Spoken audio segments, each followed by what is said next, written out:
Здравствуйте, Уфа встречает форум школьного образования «Взлетай». Я напомню, что это уже 6-й форум, на который съезжаются педагоги со всей республики. Один из основных вопросов, которые обсуждают педагоги, это безопасная цифровая среда. Об этом с ними говорила и наши гости. Это Ольга Рубцова, ректор Академии инновационного образования и развития, федеральный эксперт Роскомнадзора. Ольга Владимировна, рада видеть вас в столице Башкортостана. Вот скажите, пожалуйста, безопасная цифровая среда, насколько она сегодня возможна? Сегодня цифровая среда, наверное, уже очень немножко узковатое понятие. Мы и говорим сегодня о информационной среде, потому что на воспитании и развитии ребенка действует вся информация, будь то оно в гаджете, а цифровая среда – это все-таки гаджет, интернет и все подобное. И есть еще среда, которая окружает ребенка. Это наша физическая сфера, книги, фильмы, журналы, которые окружают нашего ребенка, даже игрушки. Поэтому создавать такую среду безопасную, развивающую – это одна из основных задач государства. Исполнительный орган, который за это отвечает, это Роскомнадзор. И мы, как общественная организация, некоммерческая организация, ведем большущий проект «Безопасная информационная среда детства». Уже 10 лет. И здесь, в Башкирии, потому что у нас есть очень тесные точки соприкосновения именно по формированию этой самой безопасной информационной среды. Это очень сложная задача. И решать ее можем только мы все вместе, объединившись. И школа, и родители, и даже дети, ради которых вроде бы мы и формируем эту среду. Но она формируется всеми нами. И только общими усилиями мы можем сделать какие-то сдвиги в ту сторону, чтобы эта среда была действительно хотя бы не агрессивной по отношению к ребенку. Ольга Владимировна, но если говорить проще, в чем вы видите опасность? Опасность в первую очередь в большом количестве негативного контента, который сегодня направлен в первую очередь на наших детей по вовлечению в деструктивную деятельность, в террористическую деятельность и пропаганду антиобщественного, антигосударственного поведения. Вторая большая проблема – это методическая помощь педагогам и родителям и в распознавании такого контента, и самое главное – увода детей от этого контента и замена его позитивными образцами, которые несли бы воспитывающий, развивающий характер. Ну и, конечно, мотивация детей на распространение позитивного контента и добровольный уход из этих групп риска, из групп смерти, которыми сегодня изобилует наш интернет. Вот смотрите, у нас есть уроки о важном. Я думаю, что сегодня советники по воспитанию тоже колоссальную работу ведут. Что еще нужно предпринять родителям и педагогам? Да, разговоры о важном – это очень хорошее нововведение, которое у нас недавно в образовательных организациях появилось. Оно действительно давно уже просилось. Мы должны чувствовать себя единой нацией, единым народом. Мы сегодня об этом уже говорили, что пытаются раскачать наше государство на раздробление на многие части. Это здорово, но жизнь, она далеко и широко за разговорами о важном. И сегодня каждый учитель должен владеть новыми методиками взаимодействия как в реальной, так и в виртуальной среде. Каждый родитель должен знать, как живет его ребенок в социальных сетях.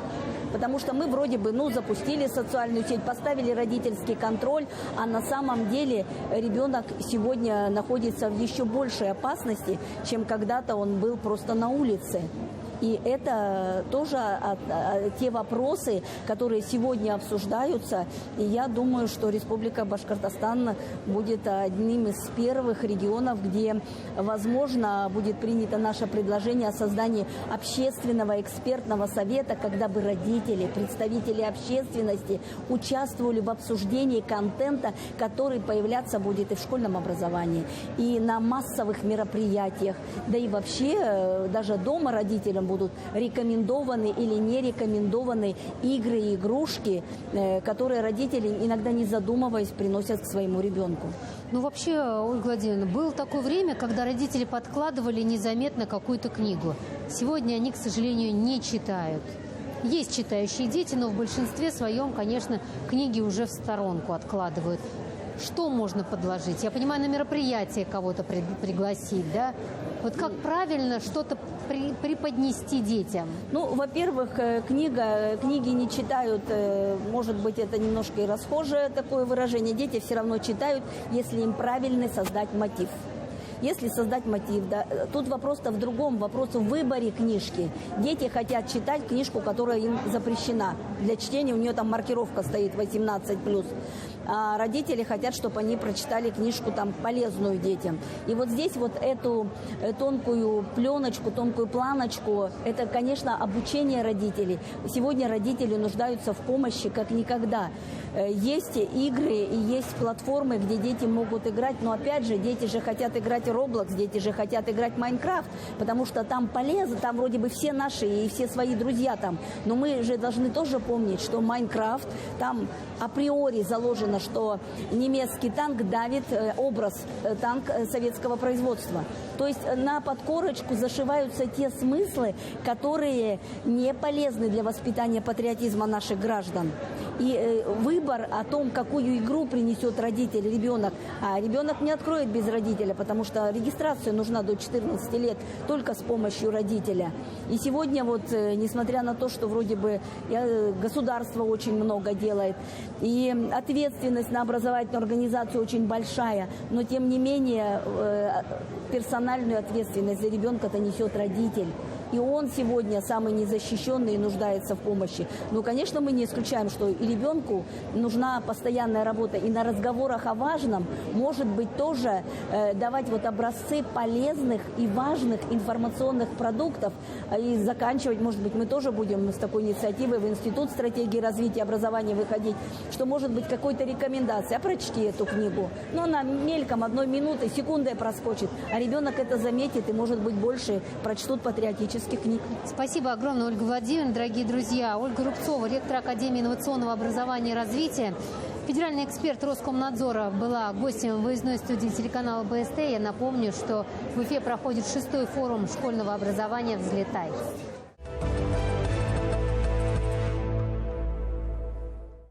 Продолжается работа форума «Взлетай». И еще один вопрос, который мучает многих педагогов. Они не знают, как ответить на вопрос сегодняшних подростков: а зачем мне это надо? И вот на этот вопрос знает ответ наших гостей. Это Елена Дубровская, режиссер, сценарист международного культурного гуманитарного проекта «О будущем». Елена, здравствуйте. Ну, давайте начнем коротко о проекте. Давайте. Проект «О будущем» реализует систему воспитания киноуроки в школах России и мира. То есть мы взяли 99 нравственных качеств. Почему 99? Потому что 99 месяцев обучения с 1 по 11 класс. И на каждое качество мы снимаем один художественный фильм для того, чтобы дети получили в классе эмоцию.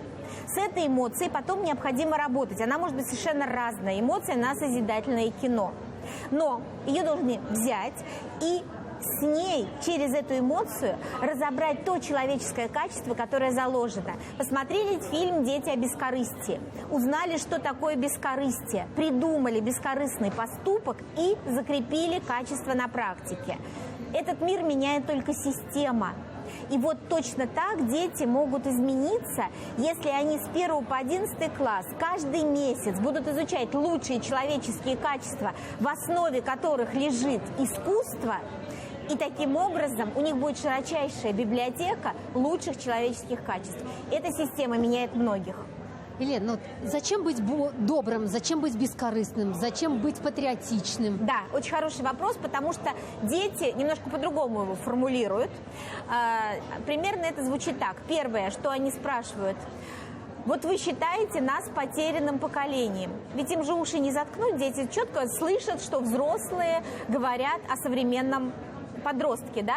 Вы наше потерянное поколение, сидите в гаджетах, а мы, замечательные взрослые, довели весь мир до экологической катастрофы. За 20 век было 200 войн, 220 войн за 20 век случилось, да? И теперь передаем мир потерянному поколению и говорим так: постройте прекрасное будущее. Следующий вопрос, который они задают: а зачем нам быть созидателями в мире потребления? И у нас в одном из фильмов главный герой спрашивает: и зачем мне такая совершенная любовь в мире, где нет совершенства? Как ответить на это? Сегодня мы на площадке об этом много говорили.